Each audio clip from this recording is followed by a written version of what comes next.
ketika anda nak masuk ke dalam perkahwinan seorang wanita lain, cuba anda bayangkan ada wanita lain pula nak masuk dalam perkahwinan anda.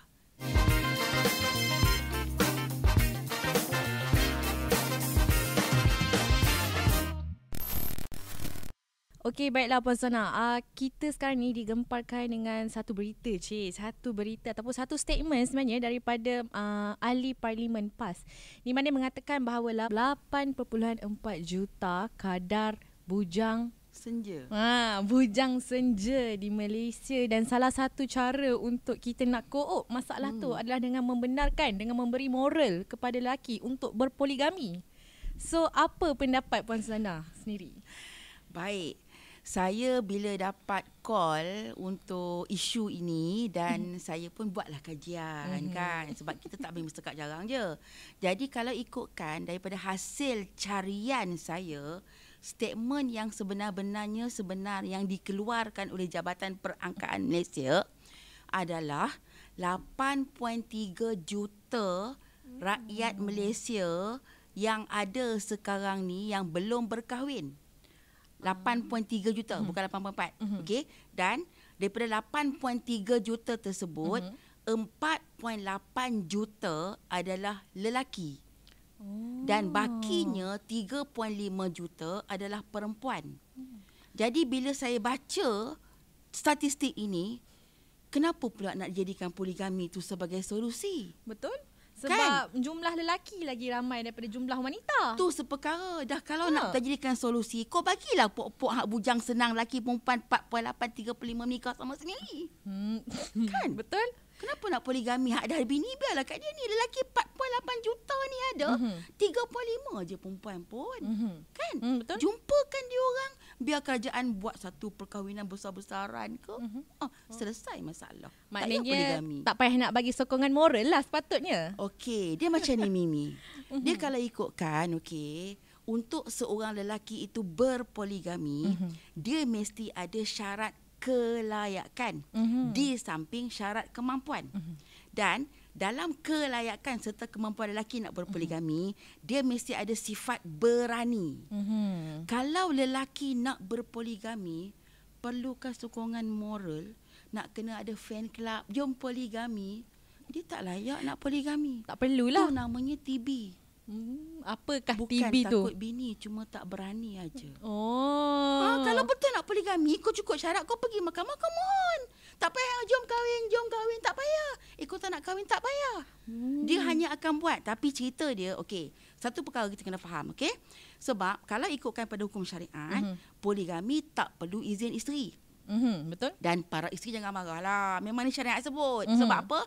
Kalau kata perlu izin kita, memang confirm je lah payah nak kahwin. Takkan kan? siapalah yang dapat berkahwin kan? dua. Tapi ceritanya, walaupun tak perlukan izin isteri, tapi syariat sebut kena dalam dalam orang kata pengetahuan jugalah. Tak adalah tiba-tiba isteri kata, tu siapa bang? Oh, ini yang nombor 2, yang nombor 3 tak tahulah bila, kan cerita Peramli gitu kan. Tapi point dia, isteri itu sekurang-kurangnya mesti tahu suami nak poligami. Dia dah boleh bersedia. Cerita dia kalau kata tiba-tiba je, tah isteri tu pregnant ke.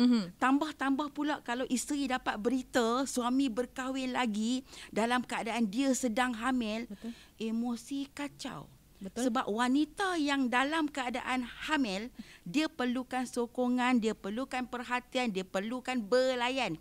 Tapi kalau ada rasa dikhianati, sakit hati Mimi. Itu pun dah dikira penganiayaan kepada isteri. Sedangkan tugas seorang suami adalah untuk menjaga seorang isteri. Tapi kalau dia pun dah kahwin belakang, dah ada perempuan dekat belakang, lepas tu kahwin pula time pregnant, so di manakah keadilan untuk seorang perempuan, terutamanya wanita pertama, isteri Betul, pertama? akak setuju. Sebab tu kalau ikutkan ramai orang bagi alasan berpoligami, lelaki lain berpoligami sebab nak amalkan sunnah Rasulullah. Betul. Tapi ramai yang lupa dalam nak amalkan sunnah Rasulullah, nak poligami itu ada satu sunnah Rasulullah yang paling utama.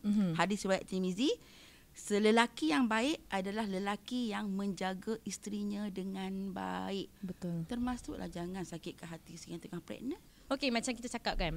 Macam dulu hikmah berpoligami ni adalah macam untuk seorang lelaki menolong seorang perempuan yang macam hamba dalam tawanan. Tapi sekarang bila kita tengok orang berpoligami, terutamanya lelaki berpoligami disebabkan nafsu. Adakah benda ni juga yang menyebabkan hal poligami ni sangat sensitif kepada wanita kat Malaysia? Macam mana tu Kak? Okey, dia kan pengalaman akak lebih 25 tahun Mimi. Kadang-kadang, okey, lelaki yang memilih untuk berpoligami disebabkan nafsu tu salah perempuan juga. Nak kena cakap lah juga hari ni sebenarnya. Sebab apa? Abang, saya tak nak apa-apa. Nak kasih sayang je. Nak tumpang je. Habis tu lelaki tu nak tocang lah. Mesti. Aku tak mampu, aku mampus pun tak apa. Ada dia yang boleh sara diri sendiri. Aku setakat bagi kasih sayang. Teman saja. tidur. Lepas tu kat belakang hari dah seorang yang tak perlu dibiaya, dia cari yang lain pula. Hak ni pula mengamuk. Betul. Sebab tu kena balik kepada asas. Asas dalam tanggungjawab suami walaupun bukan poligami adalah lelaki membiayai nafkah. Baru lelaki layak kita ketua keluarga. Dan kalau contoh kata dia mampu untuk biaya nafkah, mampu pula untuk adil. Dan adil paling penting dalam poligami adalah lelaki itu boleh untuk kawal isteri-isteri dia. Faham. Tapi kalau contoh kahwin dua, kan, isteri pertama tahu, terus tak balik rumah si kedua. Ataupun dah kahwin yang kedua, yang pertama tolak tepi pun ada. Jadi lelaki ni memang tak layak sebenarnya. Akak nak kongsikan satu kes. Akak pernah berdepan dengan seorang klien yang bawa suami dia jumpa dengan akak. Sebab perkahwinan dia orang dah 12 tahun. Isu dia kata dia memang dah disahkan tak mampu untuk bagi anak dekat suami dia. Masalah kesihatan lah. Kan? Jadi dia memang suruh suami dia kahwin lain. Tapi suami dia tak nak. Jadi dia bajak jumpa dengan akak sebab dia nak pujuk. So akak pujuk suami dia lah. Nak kata dengan suami dia, kenapa cik tak nak kahwin lain? Dia kata, puan, saya kahwin, saya terima isteri saya. Dan bukan kehendak isteri saya untuk dia tak boleh hamil bagi anak dekat saya. Jadi kalau dia boleh redha dia tak boleh hamil, kenapa saya tak boleh redha untuk terima dia? Sebab dia dah usahakan. Dan Allah letakkan benda tu, bukan dia minta pun. Dan saya ikhlas terima dia. Jadi kalau saya tak boleh terima dia, saya yang tak ikhlas sebenarnya. Maksud tadi Rasul bukan wajib bila kita tak mengandung je kahwin. Betul. Dapat anak perempuan, nak lelaki. Sedangkan hak yang jantina tu daripada lelaki. Lelaki-lelaki ini banyaknya sweet talker. Orang perempuan ni pula bila pandai cakap, Cair. lembut, baik, ya Allah, kepala masuk dalam leher. Kan? Betul? Jadi bila itu berlaku, kan, itu yang dia sanggup korbankan segala. Dan banyak kes akak kebelakangan ini, bila si lelaki itu berpoligami, satu, sama ada yang kedua tadi sara diri sendiri, malah ada kes yang kedua sara suami dengan isteri pertama dan anak-anaknya. Ya Allah. Pun ada. Akak juga. baru je share review akak baru ni. Ya, ada. Itulah masalahnya. Dan dia pegang apa, Mimi? Saya terima ni takdir saya. Betul, terima takdir. Tapi kena faham konsep redha. Redha dalam menerima takdir Allah, jangan sampai aniaya diri sendiri. Itu paling penting. Apa yang saya tertarik sebab baru-baru ni macam ada banyak viral lah kan. Kita pun tahu kes curang sana sini, ada tertarik dengan satu ayat ini di mana kata melepaskan itu juga adalah kuat. Bukan hanya berpegang teguh pada sesuatu. Betul. So saya rasa macam untuk wanita dekat luar sana, kalau awak rasa yang awak teraniaya dengan suami, lepaskanlah. Kita kahwin, kita nak bahagia, kita nak derita. Berita tak ada ya. Kita nak bahagia. Okey. Jadi bila kita dalam perkahwinan dah tak bahagia, kan? Tengok suami macam nak cekik, macam nak siat-siat. Kan, betul. Contoh kan. Macam Ataupun marah ada je tengok atau suami. Ada klien akak sebut, saya puan su rasa macam malam-malam nak ambil bantal tu cekuk muka dia. Pun ada. Betul. So bahagia dah hilang. Sebab terlampau geram. Ya, bila kita berkahwin kita nak bahagia, tak kira lah poligami ke, bukan poligami ke, kalau kau tak nikmati bahagia, kau berhak untuk cari jalan. Betul. Tapi kalau kau dalam poligami, kau bahagia, alhamdulillah. Dan bahagia dalam poligami tak mustahil. Betul. Akak pernah ada kes juga. Okey Kak, mengikut kepada statement tu yang mengatakan 8.4 juta yang sekarang dah ada bujang senja. Lepas tu solusinya adalah dengan berpoligami. Akak rasa kenapa boleh sampai 8.4 juta tak ada orang kahwin tu Kak? Kalau untuk wanita, mungkin bagi dia dah ada kerjaya. Betul. Dia dah ada satu kehidupan yang dia senang. Dan mungkin dia nak bertemu dengan lelaki yang bagi dia sama level dengan dia tu Susah. Tambah-tambah selalu dimomokkan, bukan sudah dah lama sebenarnya, ikutkan statistik asal lelaki perempuan kelahiran hampir sama.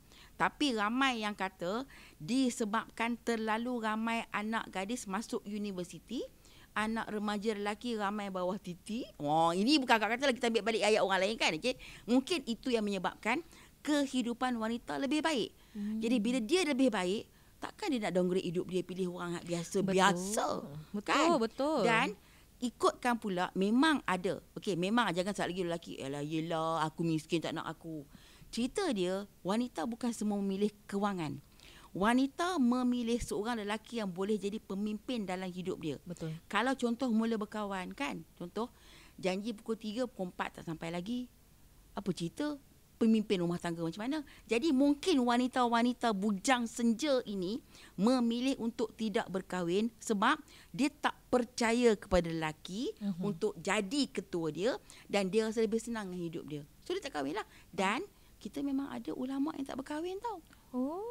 Ya, memang kalau ikutkan Rasul sebut apa, kena kahwin dah sebab kahwin ni sunnah. Betul. Kan? Rasulullah sebut siapa tak amal sunnah aku bukan umat aku.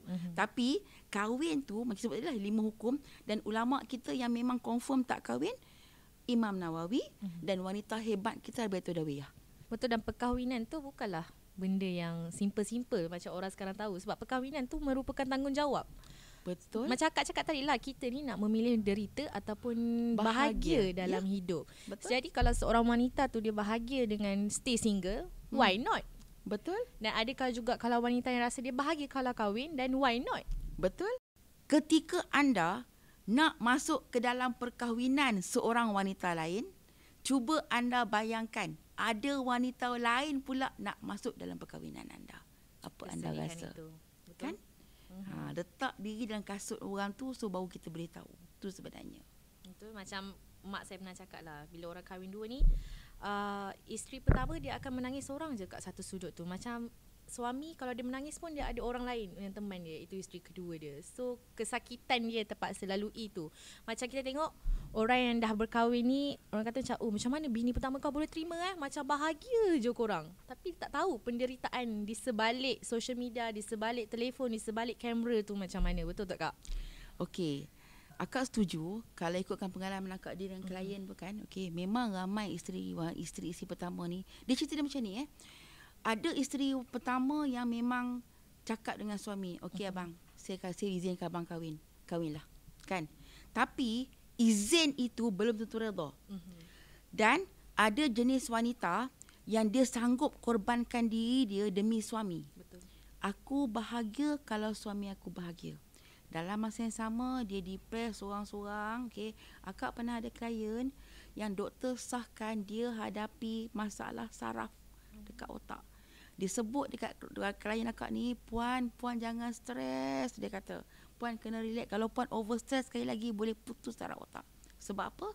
Sebab dia bertahan 8 tahun suami dia bermadu dan suami dia abaikan dia. Mimi nak cakap congratulations kat akak sendiri sebab akak berjaya keluar daripada derita tu. Sebab tak ke semua perempuan yang mampu keluar. Macam akak cakap semua reda je. Tak semua perempuan mampu. Betul. Okey, dia kan kalau ikutkanlah akak masa akak decide, okey. Ini sikitlah masa akak decide untuk keluar daripada perkahwinan yang kedua, akak memang ada satu insiden yang memang orang kata kalau boleh rasa macam penggal kepala lah tu insidennya. Ya, okey. Dan kalau akak file fasah, memang alasan boleh guna suami lazim menyakiti atau kalau kaniaya lah. Okey, tu cerita dia. So, di saat akak buat keputusan tu, akak tanya balik diri akak, takkanlah aku ni, anak-anak aku semua terus hidup tak ada ayah. Pada masa perkahwinan pertama, akak bercerai masa umur anak akak sulung 5 tahun, 4 tahun baby 5 bulan. Dan masa perkahwinan yang kedua, masa akak decide nak bercerai, anak akak umur 6 tahun. So lebih kurang lah maksudnya kan. So takkanlah anak aku semua tak ada ayah. Okay, dan akak memang doa, ya Allah ya Tuhanku, ya Allah, aku dah tak boleh, aku dah tak mampu, dah nak hormat. Silakan cakap. Kalau tak boleh tengok dah muka faham, dia. Masa nak tekuk lah macam akak dengan klien tu. Kan? So, akak kata tolong ya Allah, kalau dia masih baik untuk masa depan aku, agama aku, ya Allah, buka pintu hati aku untuk terima, maafkan dia balik. Tapi kalau bukan lagi terbaik untuk aku, ya Allah, kau bagilah kau petunjuk. dan petunjuk dia Allah bagi melalui anak akak. Anak akak komen dia. So akak try. Dan alhamdulillah masa akak sampai pada anak akak, anak kita orang, anak kami kan, akak ada satu orang anak. Anak kita orang sebut, tak apa Umi, Abi tak sayang Umi, Khadijah sayang Umi, Kak Yang sayang Umi, Angah sayang Umi, Bangkit sayang Umi. Ramai orang sayang Umi. Itu kekuatan akak. Kekuatan seorang ibu. Betul. Mostly mereka yang tak nak kahwin lah, macam kawan-kawan saya tak nak kahwin adalah mereka yang datang daripada keluarga poligami. Yang dah tengok dah macam mana ayah dia menganiaya isteri, macam mana mak dia sedih, semua tu yang menyebabkan orang rasa macam lelaki semua samalah dalam dunia ni. Akak suka statement Mimi tu Okey, dia cerita dia macam ni Mimi Kalau ikutkan realiti, okey, wanita tak suka poligami memang fitrah tak suka kongsi. Betul. Tapi disebabkan kita ni bila dapat tahu pasal poligami, yang kita dapat adalah penderitaan. Payah sangat nak jumpa perkahwinan yang poligami bahagia. Hatta, ni nak share sikit lah. Kalau Koko tertengok orang tu, biar je lah kan. Akak pernah dah hadir ke program Kak Karangcraft lah. Okey, Kak Karangcraft bersama dengan satu grup poligami. Okey, saya cakap kalau sebut tu panjang cerita lah kan. Okey. So, di dalam perbincangan yang adalah dia punya pengacara tanya soalan kan. Masa tu akak terdetik di kepala otak akak. Korang ni sebenarnya tak bahagia pun poligami. Sebab apa? Satu contoh. Okey. Pengacara tanya dekat isteri-isteri dia. Okey, ada isteri dia kan. Okey. So, puan pernah tak kalau suami nak balik rumah ni macam okey, tak payah balik lah semua. Memang pun dia kata kadang-kadang tak payah balik, abang balik sana lah. So, untuk akak kan, kalau kau sayang laki kau bayar laki kau nak jumpa laki kau kan? Betul. Kenapa kau nak tolak pergi sana kan? So maksudnya tak bahagia. Dia rasa rindu lah kalau lama tak jumpa. Kita banyak sekarang orang yang menunjukkan kebahagiaan dekat social media. Kebahagiaan dia rumah tangga. Betul. Tapi dekat belakang tiba-tiba alih-alih dia dah bercerai, dah ada perempuan lain, dah kahwin lain, dah tu. So akak sendiri rasa patut tak kita memancarkan kebahagiaan kita dekat orang luar? Okey, dia cerita dia kan, kalau ikutkanlah pernah ada jugalah yang disampaikan, jangan tunjukkan anak kepada orang yang belum ada anak. Jangan tunjuk makanan kepada orang yang tidak cukup makan.